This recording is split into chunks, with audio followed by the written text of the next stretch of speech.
ଖାଇଦେଇ ହାତ ଧୋଇ ସାରିଲା ବେଳକୁ କାନ୍ଥ ଘଣ୍ଟାରେ ରାତି 10ଟା ବାଜି 15 ମିନିଟ୍।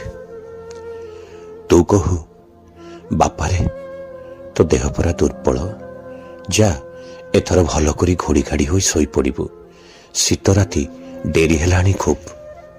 ବିଛଣା ଉପରେ ବସି ମୁଁ ମଥାରେ ଟୋପି ପିନ୍ଧେ।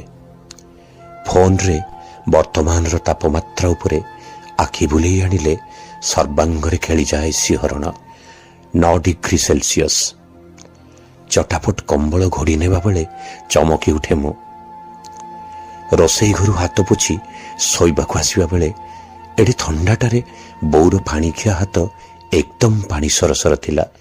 କେଜାଣି କାହିଁକି ତଥାପି ତୋତେ ପଚାରିବାକୁ ଭୁଲିଯାଏ ମୁଁ, ତୁ କେତେବେଳେ ହାତ ଗୋଡ଼ ପୋଛି ଶୋଇବୁ କହିଲୁ? ଓହ, ମୁଁ ତୋତେ ଟିକେ ବି ଭଲ ପାଇ ପାରିଲିନି ବୋଉ।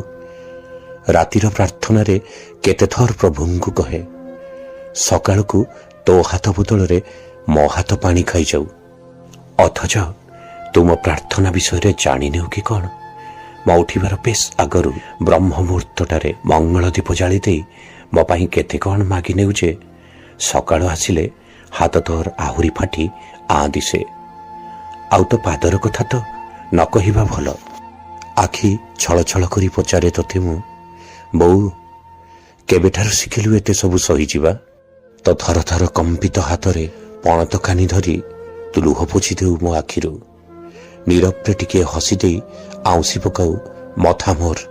ବୋଉ ତ ସେ ନୀରବତା ଭିତରେ ମତେ କିନ୍ତୁ ଶୁଭେ ଗୋଟିଏ ଦୀର୍ଘଶ୍ୱାସ। ଆଉ ତା ଭିତରେ ଯେମିତି କହୁ, ବାପାରେ ଛାଡ଼େ ସବୁ, ତୁ ଖାଲି ଶୀଘ୍ର ଶୀଘ୍ର ବଡ଼ ହେଇଯା। ବୋଉର ପରା ଏଇ ହିଁ କପାଳ।